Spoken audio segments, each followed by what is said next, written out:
अगर आप स्टडीज़ में अच्छे हो तो आपको स्टडीज़ पे 101% फोकस देना चाहिए।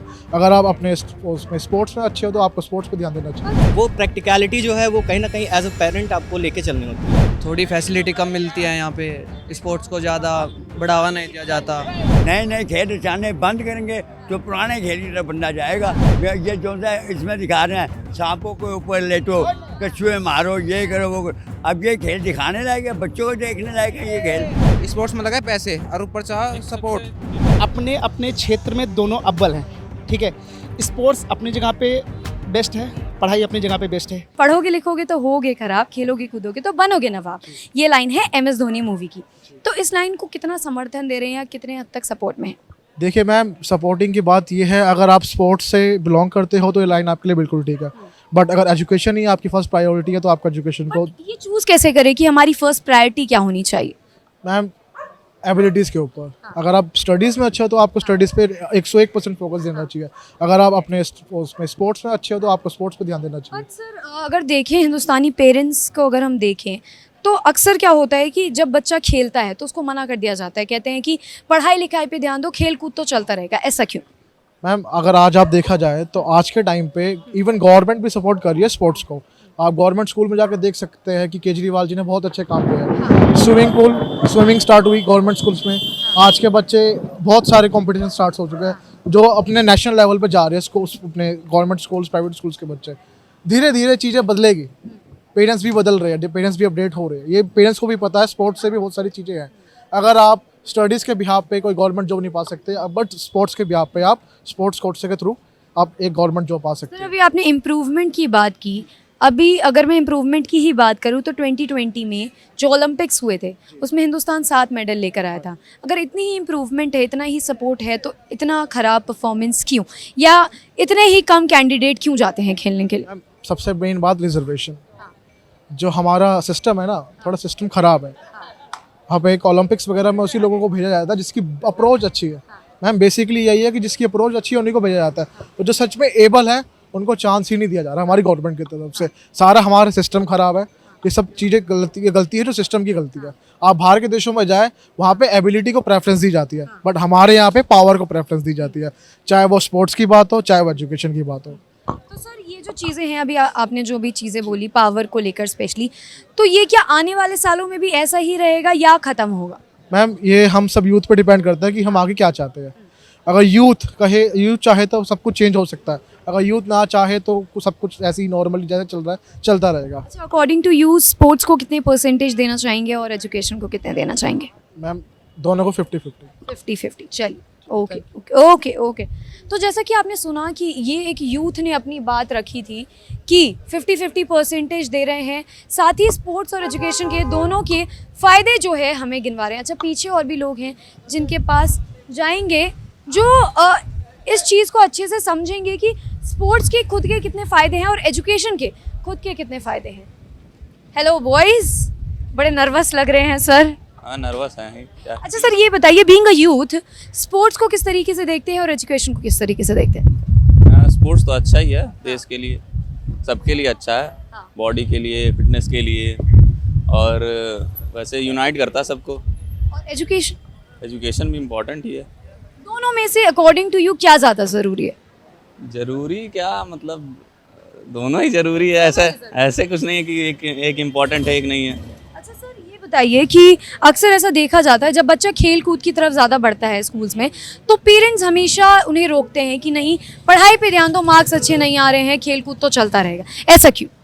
ऐसा इसलिए होता है क्योंकि पेरेंट्स प्रैक्टिकल होकर अगर आप सोचेंगे तो फॉर एग्जांपल मैं आपको एग्जांपल देता हूँ, इंडियन क्रिकेट टीम का एग्जांपल। कोई बच्चा मान लीजिए क्रिकेट खेलता है, तो आप अगर उसका एक रेशियो बना के चलो कि इंडियन टीम में एक साल में कितने बच्चे सेलेक्ट होते हैं या रणजी टीम में, या तो वो जो सक्सेस रेशियो है, रादर देन यूपीएससी इंडिया का टफेस्ट एग्ज़ाम है, उसमें भी 1000 के अराउंड कैंडिडेट सेलेक्ट होते हैं। उसके कंपैरिजन में अगर आप क्रिकेट को देखो तो उसमें सक्सेस रेशियो बहुत कम है।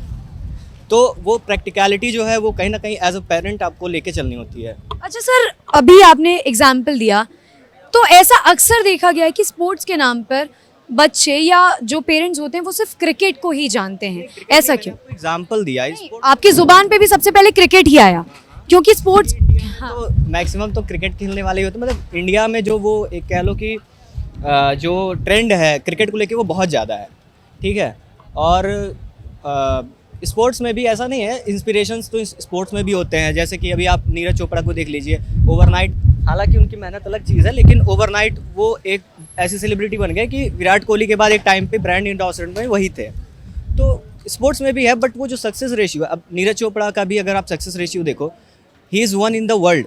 6.5 बिलियन लोगों में वो एक बंदा है जो गोल्ड लेके आया है, तब उसको वो फेम मिली है। बट अगर आप एजुकेशन में हो, एजुकेशन का ये नहीं है, अगर आप एक आप अच्छे से एजुकेटेड हो, अगर आप एक अच्छे ग्रेजुएट हो, तो हो सकता है आप वो फेम, वो रुतबा, वो पैसा नहीं कमाओगे, बट हाँ आप ज़िंदगी में बैकलैश नहीं करोगे। अच्छा, दोनों को कितने परसेंटेज देना चाहेंगे?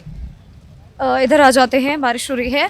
दोनों को कितने परसेंटेज देना चाहेंगे, एजुकेशन और स्पोर्ट्स? आप अगर आप जैसे परसेंटेज की बात नहीं है, अपनी जगह पे स्पोर्ट्स भी, स्पोर्ट्स मतलब physical, as a physical activity भी सबके लिए ज़रूरी है। एजुकेशन एक बहुत ही बेसिक, आप देखें तो एक बहुत ही बेसिक नीड है ह्यूमन लाइफ की, ठीक है। एजुकेशन को आप सिर्फ अगर जॉब के नज़रिए से या अर्निंग्स के नज़रिए से देखोगे तो आपको वो नहीं मिलेगा, या स्पोर्ट्स को अगर आप प्रोफेशन के नज़रिए से देखोगे तो आपको वो सेटिस्फैक्शन नहीं मिलेगा। दोनों चीज़ें बहुत एक ऐसी हैं जो एक दूसरे को कहीं ना कहीं कॉम्प्लीमेंट करती हैं। तो यहाँ पे हमारे साथ मुखर्जी नगर के कुछ लड़के मौजूद हैं जिनके चेहरे बहुत खिलखिला रहे हैं। हेलो बॉयज, क्या नाम है? क्या नाम है? आकाश, विवेक, अनुराग, अमन, अभिषेक डांगी, दीपक, अमित, शिवम, प्रशांत पंडित, पृथ्वीराज। अच्छा ये बताइए कि स्पोर्ट्स ज़्यादा पसंद है या पढ़ना लिखना ज़्यादा पसंद है? दोनों चीज जरूरी है, स्पोर्ट्स भी और पढ़ाई लिखाई भी। लेकिन ज़्यादा कौन सी चीज़ पसंद? ज्यादा स्पोर्ट्स। क्यों? सबसे पहले हेल्थ अपनी और उसके बाद में पढ़ाई। अच्छा ये बताइए कि पेरेंट्स जो है बच्चों को ज़्यादातर बोलते हैं कि पढ़ाई पे ध्यान दो, खेल कूद चलता रहेगा। किस हद तक सही है ये बात? ऐसा कुछ नहीं है, जिस चीज़ में बच्चे का इंटरेस्ट है, अगर वो खेलकूद में ज़्यादा इंटरेस्टेड है तो खेलकूद में रखो, उसमें भी अपॉर्चुनिटी इतनी है जितनी पढ़ाई में है, तो बच्चा कहीं भी। अपॉर्चुनिटी होने के बावजूद भी ऐसा क्यों होता है कि स्पोर्ट्स के नाम पे सिर्फ क्रिकेट को लोग जानते हैं? नहीं, और भी बहुत सारे एथलेटिक्स गेम है, शूटिंग है, जिसे पढ़ाई के साथ साथ कर सके। क्यों? उसमें एक तो ज़्यादा फिजिकल एक्टिविटी नहीं है, आर्चरी वगैरह है, तो कुछ गेम है ना आराम से कर सकें, ऐसा नहीं है। अच्छा सर, आप बताइए, जैसा आपके दोस्त ने बताया कि स्पोर्ट्स भी ज़्यादा ज़रूरी है, तो अकॉर्डिंग टू यू एजुकेशन को कितने परसेंटेज देते हैं और स्पोर्ट्स को कितने परसेंटेज देते हैं? 60-40 40 की स्पोर्ट्स को। क्यों? बस अपनी अपनी सोच होती है। गोल्ड मेडलिस्ट हैं आप। हाँ, ये बताइए कि फुटबॉल तो खैर आप जानने लग गए हैं, क्रिकेट एक ऐसा स्पोर्ट है जिसे सब खेल के नाम पे जानते हैं, ऐसा क्यों? जैसे कि आप जानते होंगे हॉकी हमारा नेशनल गेम है, तो हॉकी तो कहीं खोता ही जा रहा है, और ऐसा भी कहते हैं कि पेरेंट्स हमेशा बोलते हैं कि जी हर स्टेट में अपना अपना एक स्पोर्ट्स होता है। जैसे कि पंजाब में चले जाओ वहाँ हॉकी भी है, हर चीज़ है, और वेस्ट में चले जाओ तो फुटबॉल भी है। तो ऐसे मतलब सभी जगह अपना अलग अलग स्पोर्ट्स होता है। विदेशों में जाओगे कहीं पे फुटबॉल है, कहीं पे क्रिकेट है, तो अपनी अपनी चॉइस होती है। सर, अगर आप बोल रहे हैं 60% स्पोर्ट्स को देते हैं, तो फिर हिंदुस्तान गोल्ड मेडल या कोई मेडल क्यों नहीं ला पाता भारत में? वो थोड़ी फैसिलिटी कम मिलती है यहाँ पे, स्पोर्ट्स को ज़्यादा बढ़ावा नहीं दिया जाता। क्या कह रहे हैं? हिंदुस्तान में एकता नहीं रही पहले जैसी। पहले एकता थी तो हर मेडल लेके आते थे, अब एकता नहीं है तो कोई मेडल नहीं आता। अच्छा, ये बताइए कि हिंदुस्तान का जो खेल है, गाइस, हिंदुस्तान का जो खेल है वो हॉकी है, राष्ट्रीय खेल, लेकिन हॉकी को कोई पहचानता ही नहीं है, ऐसा क्यों? क्योंकि ऐसा ये है, नए नए खेल दिखाने बंद करेंगे तो पुराने खेल की तरफ बंदा जाएगा। अब नए नए खेल दिखाते हैं, वो खेलों की क्या कहते हैं उसको, क्रिकेट नहीं, आज नए नए खेल आ रहे हैं। ये जो सा इसमें दिखा रहे हैं, सांपों के ऊपर लेटो, कछुए मारो, ये करो वो करो। अब ये खेल दिखाने लायक है, बच्चों को देखने लायक है ये खेल। अच्छा, ये बताइए, शादी हो गई आपकी? मेरी शादी होकर बच्चे हैं? नहीं, बच्चे नहीं चाहिए। बच्चे नहीं चाहिए? क्यों? खाली बंदा घूमता रहे वो अच्छा है। खाली घूमता रहे वो अच्छा। चलिए, यहाँ पे और भी, हाँ, घर वालों से ये रिश्तेदारी से हमेशा फुर्सत मांगो, भाई वेले घूमना है अपने पास, कोई ना कोई काम करो, नहीं तो नहीं करोगे। सर, स्पोर्ट्स वर्सेस एजुकेशन, किसको ज्यादा मान्यता देते हैं, स्पोर्ट्स या एजुकेशन? जरूरी है मैडम, जिस चीज में इंटरेस्ट हो बालक का वो चीज ठीक है। लेकिन ऐसा अगर हम कहें प्रैक्टिकली ज़मीन स्तर पर देखें तो माँ बाप जो है बच्चों को हमेशा बोलते हैं कि पढ़ाई लिखाई ज़रूरी है, खेल कूद तो लगा रहेगा। नहीं जी, ऐसा तो कुछ खास नहीं है, दोनों चीज जरूरी है। माँ बाप भी कोई ऐसे नहीं तो सब पेरेंट्स सब सपोर्ट करते हैं? अगर कोई बच्चा बोलता है कि मुझे खेल में आगे जाना है तो पेरेंट्स सपोर्ट करते हैं? हाँ बिल्कुल जरूर जैसे के पेरेंट्स सपोर्ट? हाँ बिल्कुल करें। अच्छा, आपका फेवरेट स्पोर्ट कौन सा है? कबड्डी कबड्डी। हरियाणा से है? नहीं यूपी। फेवरेट सब्जेक्ट कौन सा है? फेवरेट सब्जेक्ट मैडम जी, फेवरेट सब्जेक्ट तो कोई सा है ही नहीं। कोई सा नहीं है? फेवरेट होता नौकरी लग लेती बोलो तो फेवरेट। क्या करते क्या करते हैं? हाथ में नोटबुक लेके घूम रहे हैं? आज ही गणित पढ़ का गुरु। जी जी सर, आपका फेवरेट स्पोर्ट कौन सा? कबड्डी। और फेवरेट सब्जेक्ट? सब्जेक्ट कोई सा फेवरेट नहीं, जो सा समझ में आ जाए वही फेवरेट है हमारा। तो कौन सा सब्जेक्ट समझ में आता है? समझ में भी सारे आ जाए, मैथ इंग्लिश रीजनिंग सारी समझ में आ जाए। अच्छा सर, ये बताइए कि ये बात कितने हद तक सही है कि पेरेंट्स स्पोर्ट्स को ज़्यादा सपोर्ट नहीं करते और पढ़ाई लिखाई पे ज़्यादा ध्यान देने के लिए बोलते जिस चीज़ में इंटरेस्ट हो उसे सपोर्ट करें हमारे पेरेंट्स। तो हैं? आपके नहीं, वैसे अगर हिंदुस्तान में देखें तो माँ बाप यही बोलते हैं कि पढ़ाई लिखाई करिए, स्पोर्ट्स तो चलता रहेगा, ऐसा क्यों? बस क्या देखो, जिसका जिस चीज़ में इंटरेस्ट हो, स्पोर्ट्स में लगाए पैसे और ऊपर चाह सपोर्ट, थोड़ी लेट मिले, ऊपर सपोर्ट ज्यादा लंबे टाइम तक स्ट्रगल करना पड़े स्पोर्ट में। ज़्यादा है उसमें, अनिश्चितता ज़्यादा रहती है इसमें? स्पोर्ट्स वगैरह में। पहली बात तो करियर आपका सिक्योर होगा या नहीं होगा, उसमें एक लंबी लाइन लगी हुई है। लेकिन ये जो पढ़ाई है, एजुकेशन है, education makes you perfect definitely. ये एक निश्चित प्लेटफॉर्म होता है। इस वजह से सभी भारतीय जितने भी परिजन हैं, सभी अपने बच्चों को पढ़ाई पे ज़्यादा फोकस करने के लिए। सर, ऐसा भी देखा जाता है कि डिग्री पाने वाले भी बेरोजगार बैठे हैं, तो फिर आप देखिए, एजुकेशन एक अलग चीज़ होती है और एजुकेशन के थ्रू स्किल एक अलग चीज़ होती है। यदि आपके पास एजुकेशन है तो आप डेफिनेटली परफेक्ट अभी नहीं हुए हैं, और वही लोग केवल घूम रहे हैं बस डिग्री लेकर के। लेकिन यदि आपके पास डिग्री के साथ साथ स्किल है तो definitely you will be succeed in your life about any kind of dream. Sir, एक गाना भी है और एक लाइन भी है, बचपन से सुनते आ रहे हैं कि खेलोगे कूदोगे तो बनोगे खराब और पढ़ोगे लिखोगे तो बनोगे नवाब। इस लाइन को कितना समर्थन दे? इस लाइन को फुल समर्थन है। फुल समर्थन। नवाब का मतलब होता क्या है, पहले आप बता देंगे? नवाब का मतलब, नवाब को डिफाइन करिए, मैं बताता हूँ। नवाब एज इन की हाँ, as a king, as a king. if you have a knowledge and you definitely you, अगर आपके पास अगर अच्छा ज्ञान है, यदि आप यूपीएससी क्रैकर हैं तो आपके पास आप एक शाहीन एक राजा की तरह होंगे, काबिलियत है, और एक तरह से आप नवाब ही रहेंगे एक जिले के। लेकिन बहुत सारे बच्चे ऐसे भी होते हैं जो इस कहावत को उल्टा समझते हैं, जैसे कि अभी आपके दोस्त ने बोला। तो क्रिकेटर्स ही ले लीजिए, आपको नहीं पता उनके पास कितनी डिग्री है, लेकिन पहचान तो खेल की वजह से ही मिली है ना। ये उसमें भी देखिए निश्चितता है, लेकिन रेयर केस में कम निश्चितताएं होती हैं। सफलता हर एक क्षेत्र में है और उसी में, लेकिन मैं बताया आपको पहले ही कि उसमें अनिश्चितता ज़्यादा है।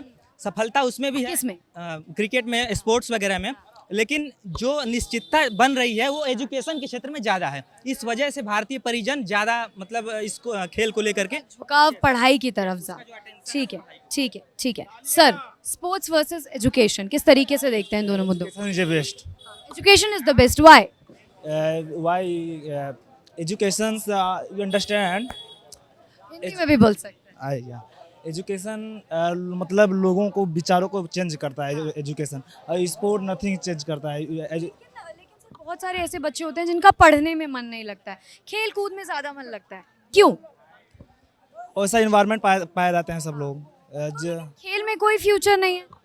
फ्यूचर है, अगर आप हार्ड वर्किंग करें तो खेल में ही, उसमें भी फ्यूचर है। हाँ। स्पोर्ट्स वर्सेस एजुकेशन, किस तरीके से दोनों शब्दों को देखते हैं? दोनों शब्दों को इस प्रकार से देखते हैं जैसे अपने अपने क्षेत्र में दोनों अव्वल हैं, ठीक है। स्पोर्ट्स अपनी जगह पे बेस्ट है, पढ़ाई अपनी जगह पे बेस्ट है। ऐसा नहीं बोला जा सकता है कि हम स्पोर्ट्स के थ्रू अपनी लाइफ नहीं बना सकते हैं या फिर इंडिया का नाम नहीं रोशन कर सकते हैं। और अगर ले पढ़ाई को लेके, तो पढ़ाई को ऐसा कहीं लिखा नहीं गया कि हम पढ़ाई कर लेंगे तभी हम दुनिया को आगे बढ़ा पाएंगे। तो कहीं ना कहीं जो स्पोर्ट्स है और जो एजुकेशन है, दोनों अपने जगह पे बराबर है। तो वो आदमी के ऊपर डिपेंड करता है, आदमी की मानसिकता के ऊपर डिपेंड करता है। लोग सोचते हैं कि स्पोर्ट्स आजकल कुछ है नहीं, बट अभी मैं आपको बहुत सारे एग्जांपल्स ऐसे दे सकता हूँ जो कि इंडिया का नाम रोशन कर रहे हैं, चाहे हॉकी में हो, चाहे ये अपना मैच हो, चाहे कुछ फुटबॉल हो, मतलब कुछ भी, ठीक है। तो उसके बाद फिर जैसे अगर मैं पढ़ाई की बात करूँगा तो मतलब मुझे लगता है कि 12 से % जो मतलब हमारे जो मतलब देश विदेश हैं, जैसे तो हमारे आउटसाइड ऑफ कंट्री हैं, तो वहाँ पर 12 से 15% जो CEO हैं वो इंडिया के हैं। तो वो डिपेंड करता है, मतलब हमारे यूथ के ऊपर कि वो कैसे किस तरीके से अपने जो है अपने प्लेटफॉर्म को या फिर अपने भारत को मतलब उनके उनको बढ़ाने के लिए किस तरीके से वो लेके जाते हैं। अच्छा सर, ऐसा क्यों है कि स्पोर्ट्स के नाम पे 2-3 ही ऐसे स्पोर्ट्स हैं जो हमारे दिमाग में आते हैं, और कोई स्पोर्ट्स हम जानते हैं, जैसे कि अगर हॉकी की बात करें जो हमारा नेशनल स्पोर्ट है, उसको तो खोते ही जा रहे हैं हम। स्पोर्ट्स के नाम पे क्रिकेट हो गया, फुटबॉल हो गया, यही हम याद रखते हैं। बाकी स्पोर्ट्स हमें ओलंपिक के टाइम पे ध्यान आते हैं, ऐसा क्यों? ऐसा इसलिए है क्योंकि देखो अगर कहीं कहीं देखा जाए तो जो कहीं ना कहीं जो राजनीति है हमारे देश में ये टॉप पे है, ठीक है। सो अगर ये तभी आगे बढ़ पाएगा, जैसे अभी जो एक पॉलिटिक्स का बेटा देखो वो यहाँ पर नहीं पढ़ता है, तो देखो वो मतलब जो ये स्पोर्ट्स की आप जो ये आपने ये क्वेश्चन पूछा, ये वो बंदा समझ सकता है जो ग्राउंड लेवल पे है। अभी एक बीच में केस आया था, ठीक है, तो अभी वो IAS का कुत्ता उत्ता टहलाने वाला, तो वो बंदा स्टेडियम खाली करवा रहा था। तो वो स्टेडियम क्यों खाली करवा रहा था बताओ, वहाँ ये ऐसा केस क्यों आया? क्योंकि वहाँ पर जो गरीब बच्चे हैं जो दौड़ रहे थे सुबह, तो अगर आप स्टेडियम खाली करा के कुत्ते दौड़ाओगे तो उनका कैसे मतलब फ्यूचर सुधरेगा? तो कहीं ना कहीं ये हमको भी समझना पड़ेगा और ये उन नेताओं को समझना पड़ेगा कि हमारे देश में किसी भी चीज़ को डिप्रेस किया जा रहा है तो कहीं ना कहीं उसके जिम्मेदार कहीं कहीं हम लोग हैं, हम आवाज़ नहीं उठाते हैं और कहीं ना कहीं वो उसका फ़ायदा उठाते हैं। जब वोट की बारी आती है तो कहीं ना कहीं वो ध्यान देते हैं। मैं किसी पे ऐसा थोप नहीं रहा हूँ, बट मैं बोल रहा हूँ कि ये चीज़ें उन पे ध्यान देना पड़ेगा। जैसे कोई भी स्पोर्ट्स हुआ उसको डिप्रेस किया जा रहा है, जैसे बहुत सारे GTA वगैरह होते हैं इंडिया में, आउटसाइड कंट्री में, तो हमारा इंडिया भाग नहीं लेता। क्यों? क्योंकि उनको प्रॉपर सपोर्ट नहीं मिल पाता है हमारे इंडिया की तरफ से। तो और मैं यही बोलना चाहूँगा कि हमारे जितने भी CM है, PM है, सब सर को मैं यही बोलना चाहूँगा, कहीं ना कहीं हमारे स्पोर्ट्स को उस तरीके से बढ़ावा देना पड़ेगा, तभी हमारा इंडिया आगे बढ़ेगा। और पहले के कंपेयर में देखें तो अभी बढ़ावा दिया जा रहा है हर एक क्षेत्र में। अच्छा सर, ये बताइए कि अगर हिंदुस्तानी माँ बाप की बात करें तो अक्सर ऐसा सुना होगा कि पढ़ाई लिखाई पे ध्यान दो, जब बच्चा छोटा होता है पढ़ाई लिखाई पे ध्यान दो, खेल कूद तो चलता रहेगा, ऐसा क्यों? प्रॉब्लम ये है ना, देखो वो बच्चे पे डिपेंड करता है। अभी मुझे दिल्ली में आए 3 महीना हो गया, ठीक है। यहाँ पर 80% में ऐसे देख रहा हूँ कि पढ़ाई लिखाई करने कोई आया नहीं है, ठीक है। यहाँ पर अभी जैसे क्या हुआ, लाइब्रेरी है, ठीक है, अभी लाइब्रेरी में ज्वाइन किया हूँ, 70% तो काम वहाँ पर कुछ और चल रहा है, 1-2% जो बंदे पढ़ने वाले हैं वो तो अपना काम कर ही रहे हैं। तो कहीं ना कहीं देखो अभी यहाँ पर हम सब दिल्ली आए हैं, अफोर्ड कर रहे हैं, लगभग 10,000-12,000 हर महीने लग रहा है। तो कहीं ना कहीं माँ बाप की एक एक्सपेक्टेशन है कि बच्चा हमारा गया पढ़ने के लिए, लेकिन बच्चा यहाँ पर क्या कर रहा है? बच्चा यहाँ पर उस तरीके से पढ़ ही नहीं रहा है, यहाँ पर तो माहौल कुछ और ही चल रहा है। तो कहीं ना कहीं मुझे लगता है ना, जो पहली बात तो माँ बाप अपनी रिस्पॉन्सिबिलिटी समझ रहे हैं, लेकिन जो बच्चा है वो रिस्पॉन्सिबिलिटी नहीं समझ रहा है, और जिसकी वजह से जो सिलेक्शन है वो कहीं ना कहीं चांसेस कम बन रहे हैं, ठीक है। जैसे आज UPSC का रिजल्ट आया तो वहाँ पर आपने देखा होगा महिला सशक्तिकरण हुआ, 1 से लेकर 4 तक के लड़कियाँ ही टॉप की हैं और नीचे से 5वां जो है लड़का ही हुआ है। तो कहीं ना कहीं अगर ओवरऑल रिजल्ट देखें तो पूरे 680 में से जो भी सीट्स रहे हों, ज़्यादातर मेजॉरिटी लड़कियों की हुई है। तो कहीं ना कहीं जो पेरेंट्स सपोर्ट कर रहे हैं लड़कियों को, तो कहीं ना अच्छा कर रहे हैं यार। मतलब जैसे अभी समझो आपकी जो लड़कियां हैं उनको सपोर्ट मिला तभी तो IAS बनी है, अगर उनके खिलाफ सब गलत ही सोचेंगे तो वो आज उनका रिजल्ट नहीं आ पाता। तो कहीं ना कहीं ये पेरेंट्स को समझना चाहिए, और पेरेंट्स समझ रहे हैं, कहीं ना कहीं हमको भी समझना चाहिए, जो है उस तरीके से हार्डवर्क करना चाहिए ताकि उनको वो रिजल्ट दे पाएँ जिससे उनका नाम रोशन हो। लेकिन सर ये तो पढ़ाई की बात थी ना, स्पोर्ट्स पे अगर हम आते हैं तो काफ़ी बार ऐसा होता है कि बच्चा क्वालिफाई कर लेता है, स्टेट लेवल क्वालिफाई कर लिया, लेकिन नेशनल पर जब जाने की बात आती है तो माँ बाप जो है बच्चे को पीछे खींच लेते हैं, मना कर देते हैं। ऐसा क्यों? क्या उनको सोच में अपने परिवर्तन करने की ज़रूरत है? नहीं, मुझे तो अभी ऐसा केस नहीं दिखा कि आप माँ बाप नेशनल लेवल पे जाने से रोके। मुझे ऐसा कोई केस तो नहीं दिखा फिलहाल, अभी तक मुझे कोई केस नहीं दिखा।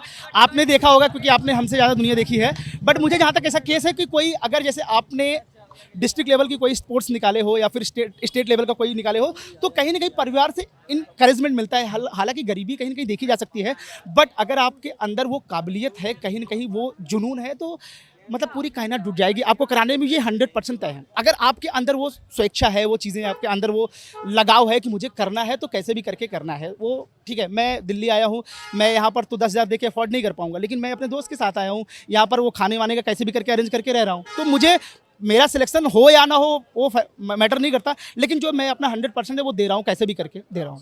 तो यहाँ पे लोग जो है बता रहे हैं स्पोर्ट्स वर्सेस एजुकेशन, किसको कितनी अहमियत दे रहे हैं, किसको कितनी महत्वता दी जा रही है। आप भी सुन रहे हैं लोगों की लगातार राय कि कुछ स्पोर्ट्स को ज़्यादा परसेंटेज देते हैं एज़ कम्पेयर टू एजुकेशन। आपको क्या लगता है, आपके हिसाब से कौन सी परसेंटेज ज़्यादा हाई है, स्पोर्ट्स या एजुकेशन? ये जो हमारा आज का विषय है स्पोर्ट्स वर्सेस एजुकेशन, ये हम लगातार दिखाएंगे कि किसकी क्या राय है। आप लगातार न्यूज़ 15 के साथ बने रहें।